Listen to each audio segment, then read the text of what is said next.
Good evening, hello and welcome. You're with the news today, your prime time destination. An intriguing question that we're going to raise today. Should politicians in this country have a retirement age? That's right. Ajit Pawar targeting Uncle Sharad Pawar, saying he should retire. He's too old. Is there a retirement age in politics? We'll tell you more on that. But first, as always, it's time for the 9 headlines at night. Fight for the real NCP now escalates. Sharad Pawar expels nephew Ajit and other rebels, declares himself as the real NCP president. Ajit Pawar calls the meeting held in Delhi illegal. Maharashtra Chief Minister Eknath Shinde refutes the resignation rumour, says all is well in Maharashtra. The BJP says they will go into the next election under Eknath Shinde's leadership. Madhya Pradesh Chief Minister Shivraj Singh Chauhan washes the feet of a victim urinated upon by a BJP youth worker. Congress hits out at the Shivraj government, says they can't just wash away sins. The Congress leadership tries to broker a peace between warring Ashok Gehlot and Sachin Pilot ahead of this year's Rajasthan elections.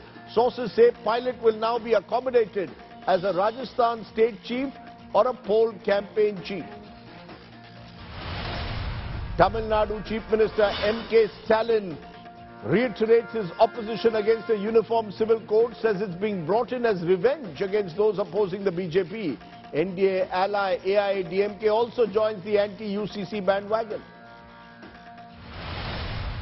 Outrage after Karnataka Speaker demands separate VVIP lane for lawmakers at toll plazas, then is forced to backtrack, now calls it a suggestion by ex-MLAs.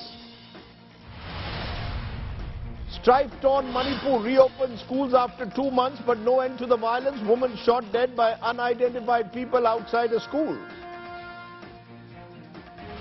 India's moon mission Chandrayaan-3 to be launched on 14 July. It will attempt a soft landing on the moon by delivering a lander and a rover to the lunar surface.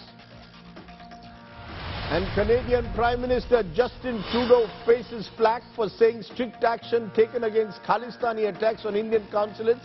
India hits out, says Trudeau is legitimizing terror.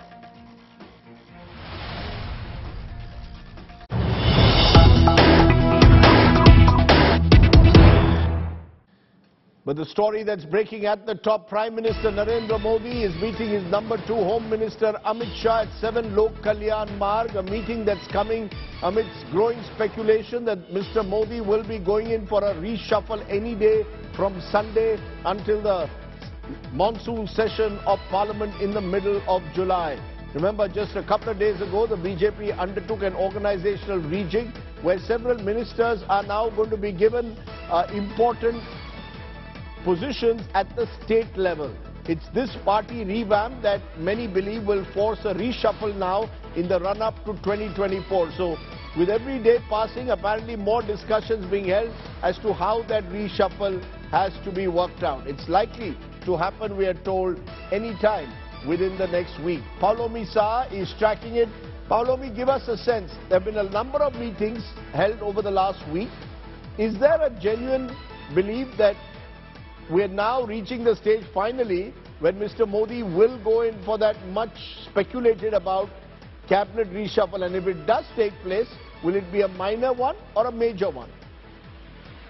Well, at the moment, of course, yes, there is a lot of speculation that that rejig is possibly on the cards, and any time now before the monsoon session of the Parliament begins, that rejig will be put in place. Obviously, there was a lot of anticipation before the Council of Ministers just met on July 3rd, that whether it's going to happen then, how many of them would still have their ministerial berths after July 3rd.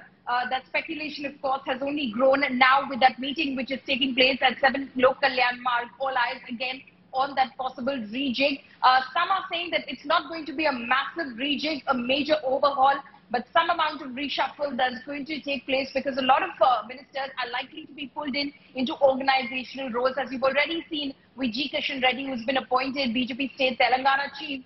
So it's likely that he will have to dimit office as Union Minister for Culture because BJP has one post, one individual, that is exact as far as the BJP is concerned. That is the standard that they go with. So in that case, obviously, there will be some amount of reshuffle. There might be some amount of rejig. A lot of ministers have been making the beeline for the BJP headquarters over the last couple of days, including Nirmala Sitharaman, Jyotiraditya Scindia, Prahlad Patel, Kiran Rijiju, Arjun Ram Meghwal, many such ministers, Gajendra Singh Shekhawat, Bhupendra Yadav. These are some of the names. Some of the names, there's a lot of speculation about whether they could be pulled into organizational roles. Bhupendra Yadav has been known to perform very well when given charge of various states in the past, be it Gujarat or Bihar. Gajendra Singh Shekhawat, Rajasthan is up for election, could be given a big role. So there's a lot of speculation, yes, about this possible reshuffle finally happening. One other question is that many believe that along with the reshuffle which is being necessitated by the BJP's organizational revamp, some allies could be drafted in. I was in Mumbai yesterday. There was talk that someone from the Shiv Sena could be drafted in to placate the restive MPs and MLAs of the Eknath Shinde camp. There's been talk of Chirag Paswan and the LJP being brought in. There's talk of possibly the Akalis coming back. Is there the possibility that ahead of the parliament session you could also have either some of these allies being accommodated in the government or new allies being added on? Well, there is definitely a lot of back channel conversation that's happening as we speak, Rajdeep. As far as the Akalis in Punjab are concerned, the BJP, of course, a segment of it is of the opinion that if you want to take on the Congress and the Aam Aadmi Party in Punjab, then you have to bring the Akalis back on board. A segment of it doesn't agree with it. And it remains to be seen how, that conversation develops over time now with Sunil Jakhar taking charge as BJP state president of the Punjab unit. But it remains to be seen. Some believe that, the party has built itself up since 2020 and can go it alone in the Lok Sabha elections. But then it all boils down to the seat sharing arrangement in Punjab. For instance, in a 117 assembly where the BJP had 423, they're looking for anything between 40 to 45 right now. And then, of course, when it comes to the Lok Sabha, they fought on 3 seats. They want 5 seats as far as the seat sharing arrangement is concerned. That is concerning Punjab. TDP, I've been speaking to my sources. They're waiting for some sort of a, word from the Bharatiya Janata Party as to exactly how they'd like to proceed. Chirag Paswan has been constantly waiting in the wings to be brought on board as far as the NDA is concerned. And as far as the Eknath Shinde faction of the Shiv Sena is concerned, Rajdeep, they've obviously been waiting to be accommodated in the Union Council, and they've definitely been applying more pressure now after the NCP's entry in the state government. Okay, we'll leave it there. Lots of interesting names doing the rounds. Chirag Paswan, possibility of someone from the Shinde Sena or Shiv Sena also becoming a minister, and a couple of important names who could be on their way out. But as with Narendra Modi and his government, you never know what happens till the last moment. There could be a surprise or two when that reshuffle does indeed take place, we believe, within the next week. Let's turn from there to what's been our top story through much of this week, the political crisis in Maharashtra, or should I say the political war in Maharashtra. Pawar versus Pawar. The war keeps escalating day by day, and I'll tell you why in a moment. Let's tell you and take you through all the top political developments coming in from Maharashtra. A day after both Sharad Pawar and Ajit Pawar held separate shows of strength, Pawar Senior chaired an NCP executive meeting in Delhi. The Sharad Pawar faction there expelled Ajit Pawar and 8 MLAs who've joined the Eknath Shinde government. Sharad Pawar asserted he will now move the election commission against the Ajit Pawar faction. The Ajit Pawar camp, for its part, hit back at Sharad Pawar. The Ajit faction claims that after they removed Sharad Pawar as the NCP chief, he has no locus standi to hold the meeting. Ajit Pawar has called his uncle's meeting totally illegal. Congress leader Rahul Gandhi visited Sharad Pawar at his home, offered his full support. This is the first time any opposition front leader has met Sharad Pawar after the revolt by Ajit Pawar. And amidst all the rumbling, Maharashtra's cabinet expansion now likely to happen this week. As per sources, NCP leader and newly appointed Deputy Chief Minister of Maharashtra, Ajit Pawar, is eyeing a plum berth. He wants finance and planning. Meanwhile, Chief Minister Eknath Shinde's Shiv Sena has also got MLAs who want more representation for their leaders. Maharashtra Chief Minister Eknath Shinde insists all is well in the coalition. While he might have publicly welcomed the NCP rebels, the move has not gone down well with many of his MLAs. And after a late night meeting, some of them have been assuaged and promised that they will be given cabinet berths. Now, amidst all this, Pawar versus Pawar, there was one element of what happened yesterday which is still reverberating today. Remember, Ajit Pawar yesterday took a jibe at his uncle Sharad Pawar's age, saying that Mr. Pawar, who will be 83 this December, should just stop doing politics and retire. But today, Pawar Sr. made it crystal clear to his nephew and other rebels that age is no bar for him. Listen in first to what the two Pawars had to say, and then I'm going to widen this to a question many have asked over the years. Should our politicians have a retirement age? Take a look. एखादा माणूस नोकरीमध्ये लागला तर महाराष्ट्र सरकारमध्ये 58व्या वर्षी retire होतो. IAS असेल तर 60व्या वर्षी रिटायर होतात. राजकीय जीवनामध्ये असेल तर भाजपमध्ये 75 वर्षांनंतर रिटायर केलं जातं. आता जर वय जास्त झालं, 82 झालं, 83 झालं, तुम्ही कधी थांबणार आहात का नाही? Person doesn't arise to stop things. Now I work more effectively. Whether 82 or 92. अब मुझे एक बात पक्की है कि राष्ट्रवादी कांग्रेस पार्टी का मैं प्रेसिडेंट हूँ.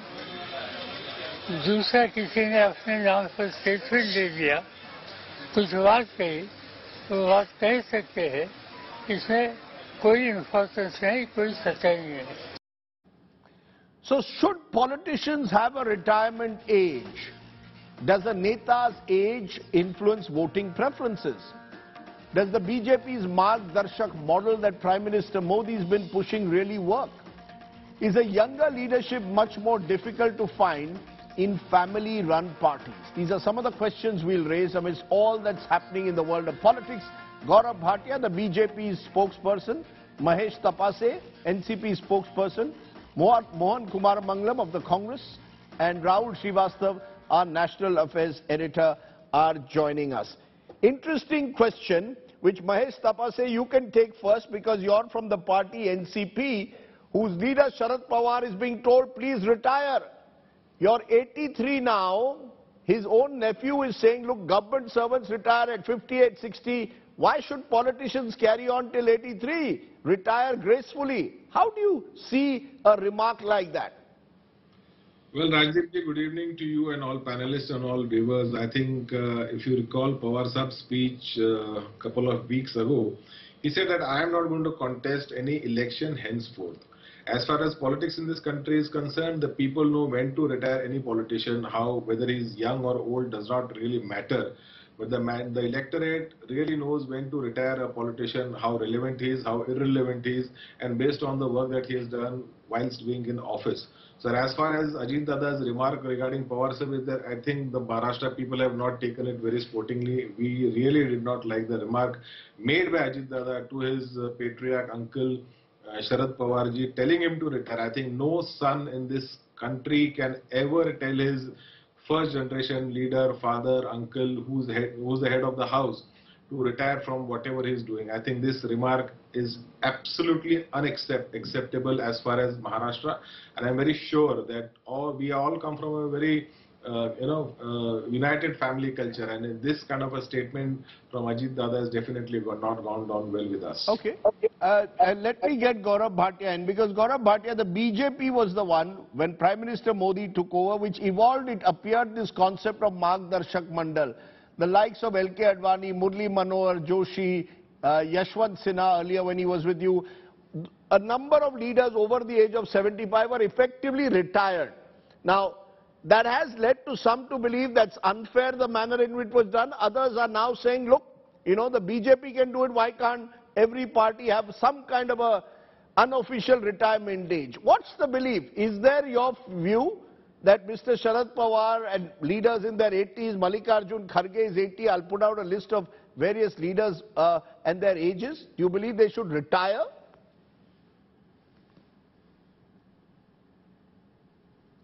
Rajdeep, first of all, let us recall what Sharad Pawar ji himself had said. Roti agar समय पे ना पलटी जाए तो वो जल जाती है. That means मायने ये नहीं रखता है कि रोटी पलटता कौन है, मायने ये रखता है कि रोटी जलनी नहीं चाहिए. And there can't be a strict age for retirement of politicians because they acquire wisdom and experience and the spirit to serve people. Maybe there even at a very old age, like we saw Morarji Desai becoming the Prime Minister of the country at 81. But the point is different. The point is different because the Bharatiya Janata Party is a party where people, they work hard, they attain a position, they serve the organization and the country. And then they know what is the right age to make way for other leaders who also aspire to work for the country. So as the famous saying goes, retire when people ask you why, rather than waiting when people start asking when.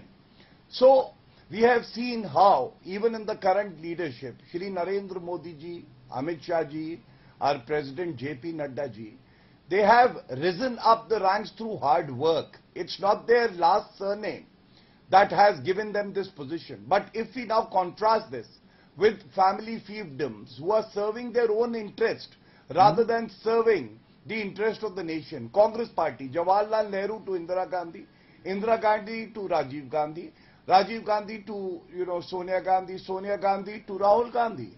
Now, what are the qualifications of these leaders, if I may say so, for Rahul Gandhi? Rahul Gandhi, was he in a position or had he earned his place in the Congress Party to be the Vice President and the President of the party? Under his leadership, the Congress lost 39 elections out of 49. So the question remains, the leader might retire, but if the baton is passed to the daughter or the son, the other very meritorious leaders would not get a chance. That system has to be ensured within all political parties. Samajwadi Party, from Mulayam Singh Yadav to Akhilesh Yadav, DMK, Karunanidhi to Stalin, NCP, Sharad Pawar has been the chief since the inception of the party. Why not other leaders should be given chance? Mamta Banerjee, same thing is happening. So I think it is very suffocating for leaders of these political parties that they work hard but they are not able to get the party president position to serve the people. Are you saying therefore the question is not about age, but it's about merit and the manner in which family-run parties are organized? But before I move on to my other guests, just one question that I ask you.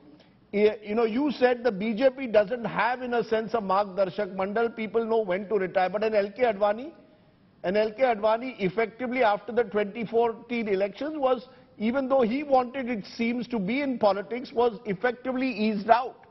So are you saying to me that the BJP has a concept of easing out their senior leaders naturally, or these leaders on their own know when to go?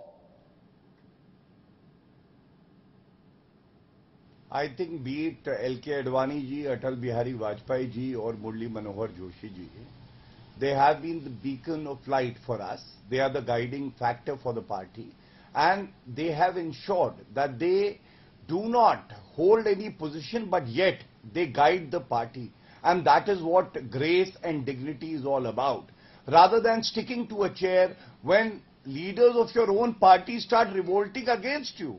G23 group, Rajdeep, what was it? Sonia Gandhi and Rahul Gandhi were presidents of the Congress Party for 23 long years without holding an election. Would it not be asked, what about other leaders who have worked equally hard, who also have contributed to the growth of a political party, but they will never get the chance to be the president and make some good decisions for the party and invariably serve democracy and our country? It's interesting that you seem to suggest that LK Advani on his own sort of one day decided enough is enough. There are varying interpretations of that. Can you show me one quote? Okay. No, interesting. no, Rajdeep, see, no, interesting. That's why I said. You tend to make these statements very irresponsibly. No. Can you I'm not show me one quote of LK Advani ji? We have seen how the Prime Minister also gives him respect, touches his feet. If you show me one quote of his, that he was pushed out of the party and he was disrespected, then I will have to yield and I'll have to say that yes, you are right and I'm wrong. Okay. fair point that you made. What happened to Sitaram Kesari, PV Narasimha Rao? I don't even want to get into that. Okay.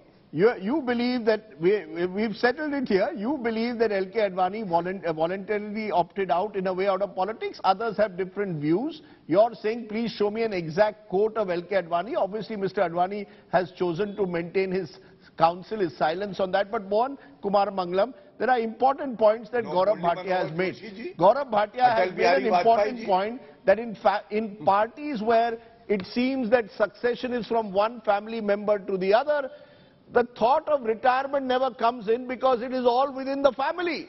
Then whether it is the NCP at the moment, or whether it is the Congress, or whether it is a number of parties, look at the National Conference, Farooq Abdullah is effectively still in his 80s and virtually still the face of the National Conference in the country. Lalu Prasad Yadav is in his mid-70s. He's the president of the RJD. Is there a sense that family-run parties, no one knows when to retire? So let me first start by saying that I'm not going to talk about other parties. As far as the Congress party is concerned, we have someone who's not part of the Gandhi family, who's currently the Congress president, who was democratically elected by the All India Congress Committee members, the Pradesh Congress Committee members. I can't remember the last time the BJP had an election for its president. They have a different method of selecting their president that comes out of Nagpur. So they should be the last ones to tell us how to run our party.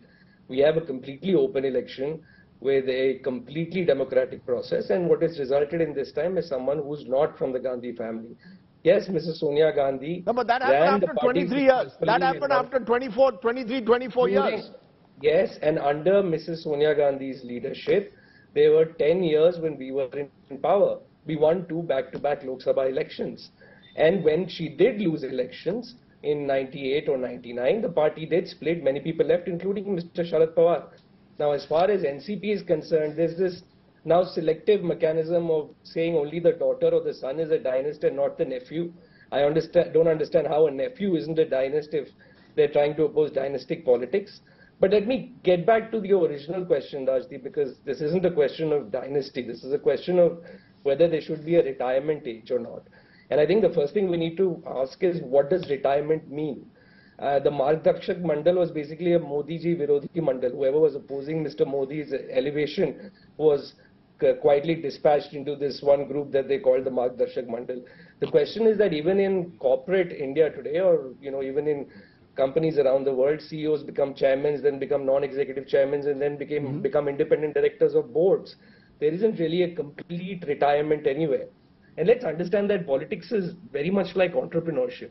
There are no upper or lower limits that are educational, and there are no upper limits for age. Ray Kroc started McDonald's at 52, Mark Zuckerberg started Facebook at 22. I'm not sure what age Mr. Pawar was when he started NCP, but Mr. Kumar Mangalam, a political party is not a business house.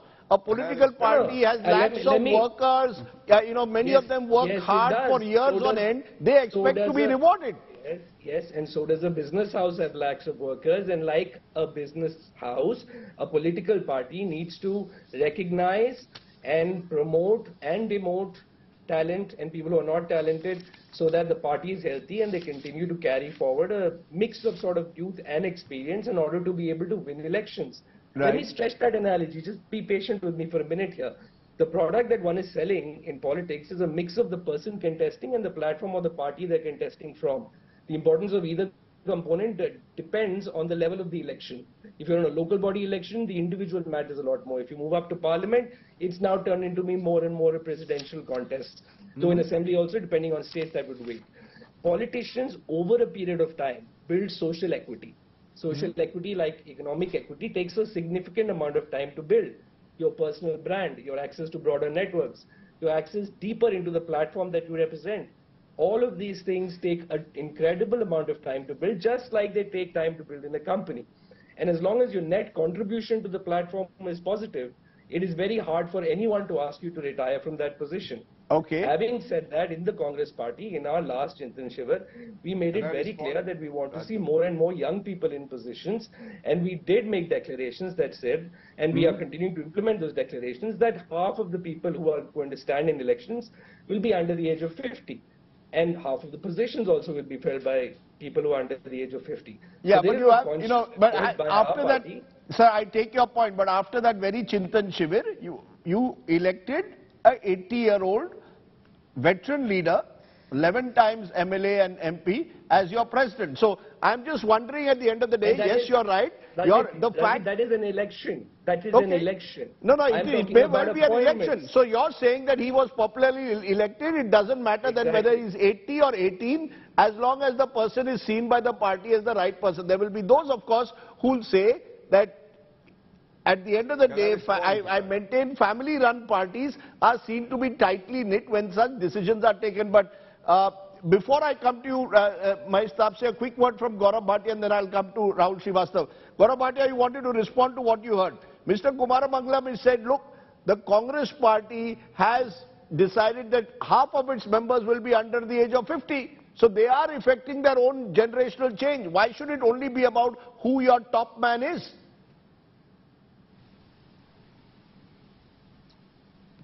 You know, he is entitled to his views, and I very respectfully disagree with him, and I'll give you the reasons. You know, Rahul Gandhi, when he was given the ticket for Member of Parliament elections, what were his own credentials? Rajiv Gandhi was made the Prime Minister at 40, Rajdeep. What were his credentials? We all need to ask. Tell me something, Rajdeep. Say if you do not belong to a parivar like the Gandhi parivar or the Yadav parivar, in the case of Lalu Prasad Yadav and Mulayam Singh Yadav, if you fail 39 times, like Rahul Gandhi did, I mentioned that fact, would you be given an opportunity without the surname? The answer is a categorical no. And this is what I'm talking about. Priyanka Vadra Gandhi, she was General Secretary in charge of the state of UP. 2022, UP saw elections. Congress won 2 seats, Rajdeep. She is still the General Secretary. All state presidents were sacked. There were 5 states that had gone for elections. Priyanka Vadra Gandhi was not sacked. Now, coming to the BJP, you know what makes us proud? Why India believes in the leadership of Shri Narendra Modi ji? The top 3 leaders. Narendra Modi ji, he has worked hard to be the Chief Minister of Gujarat and then the Prime Minister. Never lost an election. Rahul Gandhi lost his family fiefdom, Amethi, because he does not inspire confidence. JP Nadda ji, again, he does not belong to any political parivar. That is why he's been made the president of the Bharatiya Janata Party. It is because of his own merit. Yeah, but the analogy could be that JP Nadda lost his home state of Himachal. No. 1 minute. Gaurav Bhatia, you know, somewhere all political parties tend to compromise merit for convenience. All political, JP Nadda is hard working, but remember he lost his home state of Himachal. Rajdeep, may I respond, please? Thank you. Please do. Under his leadership, we won Uttar Pradesh, we won Goa, we won Uttarakhand, Gujarat historic mandate. Don't you think we lost Himachal? We never blamed the EVM. The point is not that. The point that I am making is that he became president of the Bharatiya Janata Party because he deserved it through his hard work, great determination, honesty, commitment to people. Okay, you make your point. You're saying family-based parties do not put merit, because they do not put merit above a particular leader. Okay, you're saying family-based parties compromise on merit. Rahul Srivastav respond. It's a very interesting. Just a minute, Sana. Let me just quote. Yes. Let me quote one example. Yes. Okay. As you wish. But this was a very interesting example. Please do. Please quote it. Seconds. Please quote it. Okay. Yes. Samajwadi Party, Mulayam Singh Yadav ji was the national president. His son Akhilesh Yadav was the chief minister of the state. Shivpal Yadav was the state president.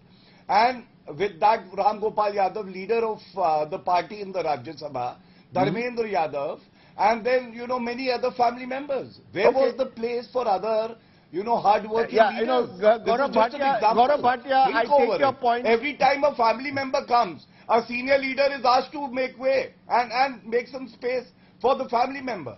Okay. Remember, Gaurav Bhatia at one time was in the Samajwadi Party, so he has experience of that. But Rahul Srivastav, I want you to respond to what you're hearing.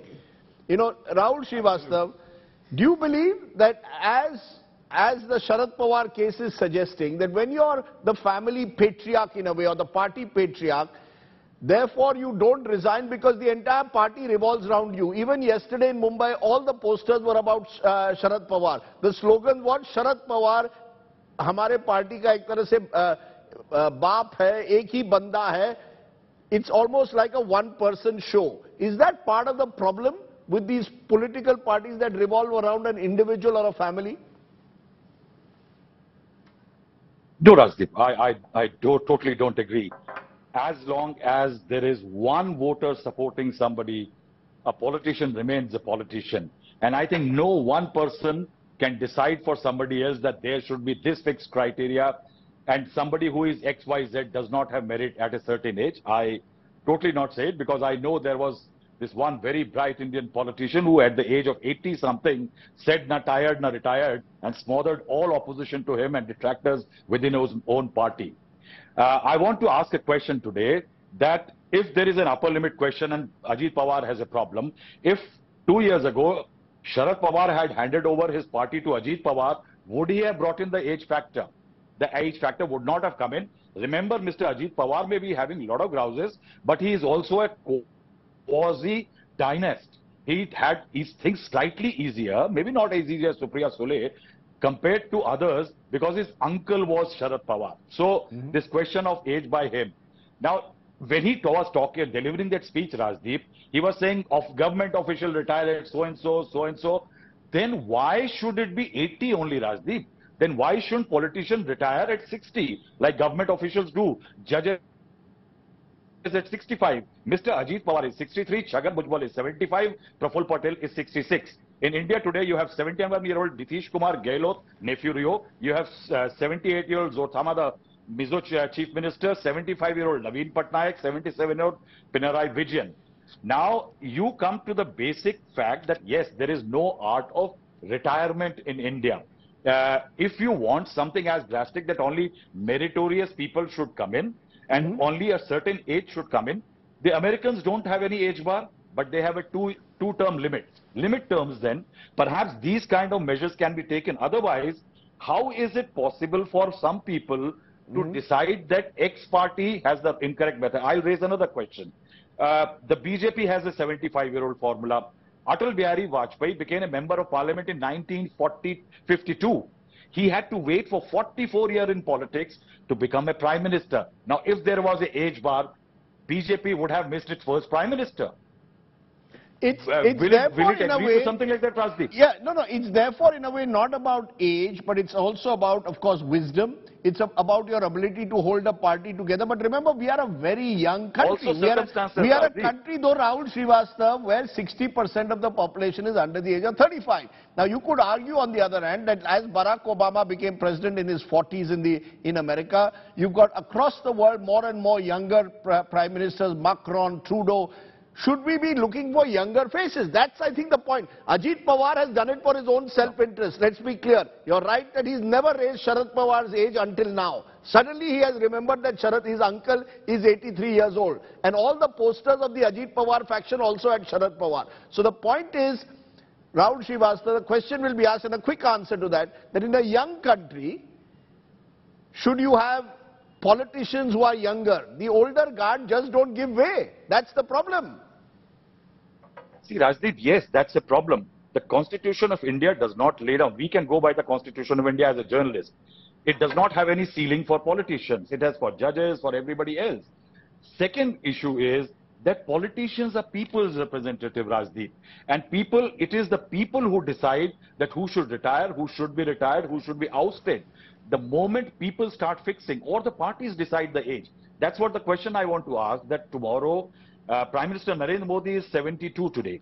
The BJP's age limit is 75. In 2025, Prime Minister Narendra Modi will be 75. Now, that means if the BJP follows this age limit, a very capable Prime Minister, by the own BJP standard, may have to demit office. Right, now, these are questions which needs to be answered. One thing which I like to say before I go, that since we are talking age of politician, today is my friend Mr. Rangarajan Kumar Mangalam's son Mohan's birthday, so we should all wish him luck. Yeah, well, Mohan Kumar Mangalam, isn't that true though in some way, that for the young it's become very difficult in politics? Because the old guard doesn't give way. I mean, you know, Ajit Pawar may have done it out of self-interest to raise Sharad Pawar's issue, but the truth is that a number of Congress persons are sending me messages, Rajdeep, that in our own party, for all the talk, the old guard never leaves. You know, I think Rahul Srivastavaji's message is a good message there when he talked about Mr. Vajpayee's struggle and how many years it took him to reach the top point. Like I said, there isn't like a straight line path here in politics that you go from step 1 to step 2 to step 3 in 1 year or 2 years or 3 years. And so when you reach that, sort of the peak, if you will, of the mountain, it's not easy to step aside and let someone else take over. No, that's because our party organizations are like that. Why don't we throw up a Barack Obama? Why don't we throw up a 44, 45-year-old who can be the president of the Congress Party without a family surname? Without a family surname. So, again, that goes to the people. It's up to the people to throw up such a leader. Whether the people actually recognize and want someone of that of that age and, without that surname. Yeah, but the people are the party, right? Your party, okay. Exactly. So the people's will, you said it yourself, Rajdeep, the people's will is represented in the cadre of the party. Okay. So you believe the cadre of the party. Okay. Point taken. Final word, I want one from Gaurav Bhatia. Rahul Srivastav said, when Mr. Modi turns 75 in 2025, does he also go to the Margdarshak Mandal?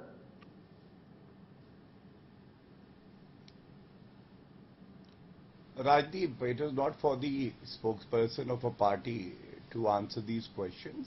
I know one thing for sure, that a leader like Shri Narendra Modi ji will definitely take a decision which is in the interest of the country, because his heart beats for our nation. He is not a product of dynastic politics. But let me give you a very good example. It's not about retirement age for politicians. It's more about how transfer of power takes place and how merit is recognized in a party. Akhilesh Yadav, when he was sworn in as the Chief Minister of Uttar Pradesh, was only 38 or 39, the youngest CM ever. What happened? He lost power. 2017 routed completely because he had not worked hard to understand the nitty-gritties of politics. It was given to him. Yogi Adityanath ji, on the other hand, was a 6-time MP. He knew pulse of the people. He worked hard and he won again in 2022. He was also 44 when he was sworn in as the Chief Minister. Why am I citing this example? That yes, if you have merit in yourself, if you are committed to the welfare of the people, if life gives you an opportunity to serve, you have to be prepared in terms of your experience, wisdom and commitment that lacks in leaders who come from example. Yes, Mohan, you want to respond to Yogi. Yogi is a good example. Yes, Rajdeep. No, very Rajdeep, quickly. I want to ask Gaurav Bhatia one question. I want to ask Gaurav Bhatia one question, which is, what made Mr. Modi qualified in 2001 to be sworn in as Chief Minister, given that he had never contested an election? Gaurav, 30-second answer. Yeah. He had served the party for more than 1.5 decades. He was General Secretary of the party and he had served in states where the party performed very well. Okay, that's your answer. Mahesh, sir, I take your point. We started with the NCP, let's end with that. Mahesh Thapar says there will be those who will say that maybe Sharad Pawar's one mistake was he never really prepared a clear line of succession. And that is a mistake sometimes patriarchs make, and then when they perhaps lose some of their political clout, it results in the chaos to some extent that we are seeing in the NCP. Would you agree that maybe Sharad Pawar a few years ago should have decided on Ajit Pawar, who many say is a capable administrator, instead chose his daughter, possibly Putra Moha, and therefore people will ask these questions now. When Pawar sir had put down his papers, Rajdeep ji, if you remember a couple of weeks ago, that time Ajit Dada was definitely asked, would he like to head the party in Delhi? So he categorically denied that I do not want to go to Delhi, I want to remain in Maharashtra. At that time, 2 working presidents were nominated. One is Supriya Sule and the second is Praful Patel.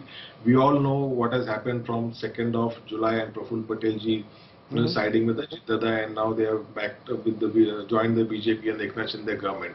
So all this process was in place. Nobody ever thought. Everybody looked at Ajit Pawar as the political shadow of Sharad Pawar ji, and there was never an iota of doubt in anybody's mind that Ajit Dada will never be his protege or his next in command in Maharashtra politics. So it was always looked at, or Ajit Dada was always looked as Pawar Saab's shadow in the political circle. So you're saying Mr. Pawar actually had a succession plan in mind, Supriya Sule at the center in a way, and Ajit Pawar in Maharashtra. Either way, I'll tell you what somebody told me today in Mumbai in the morning. They said, whatever else, you don't raise the age of someone in your family and ask him to leave, at least in public life. To that extent, maybe Ajit Pawar needs to rethink some of the things he said about his uncle. You have every right to break away and form your own party, but do you take on someone for their age? Particularly someone who, remember, has been a cancer survivor and has fought his way through politics. At the end of the day, what should matter is merit. If Sharad Pawar lacks the merit, Ajit Pawar has every reason to challenge him. But is age really the factor? That's a question I pose to my young audience also out there. Let's take a break. Let's look at our next story from there. 2 days ago, a horrifying video of a BJP youth worker urinating on a tribal man in Madhya Pradesh surfaced. While the accused in question, Pravesh Shukla, is now in custody and a stringent NSA slapped against him, Chief Minister Shivraj Chauhan, facing an election this year in Madhya Pradesh, today went further, apologized to the victim, even washed his feet. Will that be enough to douse the fire of tribal rage?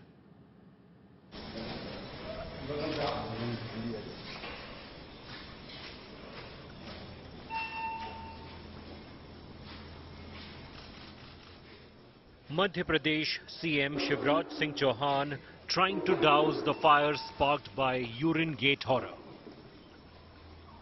Dashmat, the tribal labourer on whom a BJP youth wing leader urinated on, was called to the CM's house on Thursday. Chauhan squatted on a low stool, made Dashmat sit on the chair, and then proceeded to wash his feet.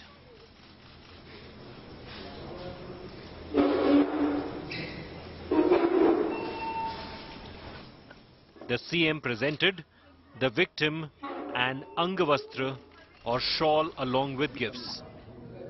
The damage control exercise was steeped in Hindu customs that show respect, intended to send out a clear message of remorse.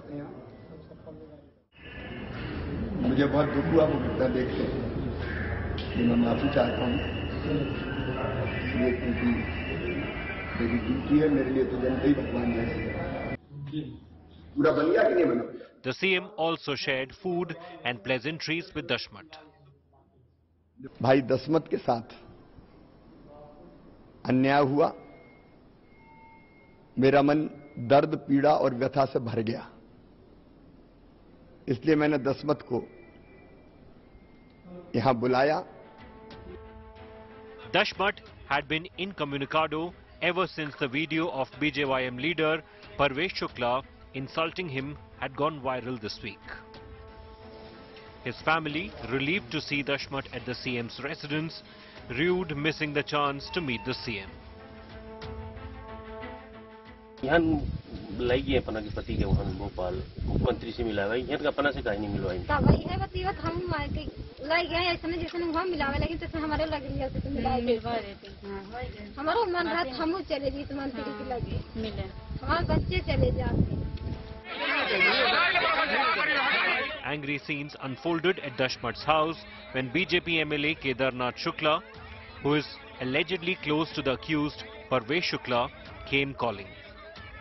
He was shown slippers by the protesting women. आपसे इसका कोई संबंध नहीं है? नहीं, संबंध देखिए, मैं उस क्षेत्र का विधायक हूँ जी, उस क्षेत्र के सभी मतदाताओं से मेरा संपर्क है जी, सभी से संबंध है, लेकिन इस तरह की घटना की मैं निंदा करता हूँ। यह घटना शर्मसार करने वाली है, ये घटना गलत है जी। The Congress dismissed CM Chauhan's attempt at penance as a political stunt. क्या सत्ता का नशा इस कदर भारतीय जनता पार्टी के नेताओं पर चढ़ गया है कि वे इंसान को इंसान नहीं समझ रहे? Parvesh Shukla, who urinated on Dashmat, is currently in jail. The authorities had demolished illegal portions of his residence on Wednesday after the video became public. The shocking urine gate video surfaced just 4 days after Prime Minister Narendra Modi visited Shahdol, which is not very far off from Sindhi where this incident occurred. The BJP is trying to woo tribal communities ahead of the state elections which are due by the end of this year, and this episode has hugely embarrassed the party. With Vijay Irshad Khan in Bhopal, Hemendra Sharma for India Today. So how does this play out politically, but more importantly, how do Dalits and Adivasis see such incidents? Ashok Bharti is Chairman, National Confederation of Dalits and Adivasi Rights Organizations, NACTOR. He joins us. Appreciate your joining us. Mr. Bharti, how do you see this? The Chief Minister now washing the hands of the washing the feet of the very person who was urinated upon. Does this, in a way, is this a photo op, as some are calling it, event management, or do you believe that this will at least send out the right signals? Well, I think that as far as the Dalit and Adivasi context is concerned, you know, this feet washing has been done by Mr. Modi also at Prayag, if you remember, in Prayagraj. So Mr. Chauhan is just copying that, believing that it will absolve him of the failure that district administration and the Madhya Pradesh government has failed to the Adivasis. I believe Madhya Pradesh, why Mr. Chauhan has to go such a long distance to cover up this whole inhuman behavior by a political functionary in Sindhi district. The district administration has completely failed. Why district administration could not take action, and why CM has to take action? No, one minute. Mr. Shukla has now been arrested. Mr. Shukla has been arrested. Has failed in taming its administration. No. The fact is, Mr. Shukla has been arrested, and after public outrage, I concede. But the question is, now that's what I'm saying. That why the administration and the CM wait for the public outrage and act? Why it can't be taken in normal course of administrative action? It means that unless Dalit and Adivasi make a hue and cry, no administration will move even an inch to act against the culprits. This is what the sorry state of affair after serving 18 years in Madhya Pradesh. The question, of course, is the larger question of atrocities against Dalits and tribals in particular. Do you see this instance as a one-off, or are we to put it in the larger context that there are people who believe they can still get away in the 21st century in 2023 with what Mr. Shukla did? Well, Rajdeep, I believe that this is the true story, that the people harp atrocity on the Dalits, hapless Dalit and Adivasi, and they get away with that. If you look at the role of the administrative officer in Sindhi, Satna, Rewa, Singrauli, Umaria, you will find hardly any Dalit and Adivasi in administration. Most of the positions are captured by or controlled by the few communities only, particularly the Brahmins in that area. That's why it is said, I wouldn't like to say, but it is said that they can light a lamp with the urination of the Brahmins in that region. No, so are you saying so it this is the myth that they publicly, you know, that they say in the public discourse?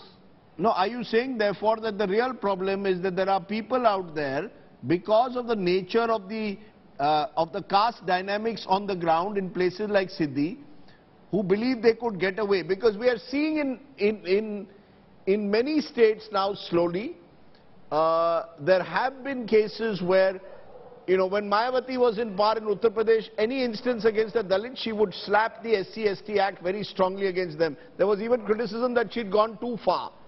Do you believe the problem lies with law, or is it with the lawmakers, or is it the way societies are structured? No, I guess they're all issues. The society, because what has happened, the constitution has empowered the Dalits and Adivasi to be equal with the rest of the people. But the upper caste have not accepted the fact that Dalit and Adivasi can become equal to them. Therefore, it's an issue of the mentality. There is an issue because this mentality survives in the administration, so there is hardly any action against the perpetrator of the violence. The same attitude prevails in the judiciary, same attitude prevails at the political executive. So therefore, there is a whole nexus. We have to, as a society, we have to think that where are we going? If we cannot consider human being as equal, then where are ultimately heading to? Okay. I think those are important points to ponder over. We sort of venerate almost Baba Sahib Ambedkar. There are statues of his all over the country. But have we truly internalized the concept of social justice and social equality in the truest sense? And is it enough then, a few days later, to garland someone, wash his feet? Is that enough? Or is that, as critics call it, a photo op? Others are saying it's a form of prayashchit. Either way, we leave it to you to decide. This is an election year, remember, in Madhya Pradesh. Thank you very much, Mr. Bharti, for joining me. As I said, I was this morning in Mumbai. I went for a walk on Marine Drive. Lovely weather. It was drizzling. Sadly, in other parts of the country, there's monsoon fury. So I leave you tonight with Kabhi Khushi, Kabhi Gum, images of monsoon fury in some parts of the country like Kerala. In other parts of the country, there's a lovely drizzle in the air. That is the nature of the great Indian monsoon. Thanks for watching. Stay well, stay safe. Good night, Shubh Ratri. Jai Hind, Namaskar.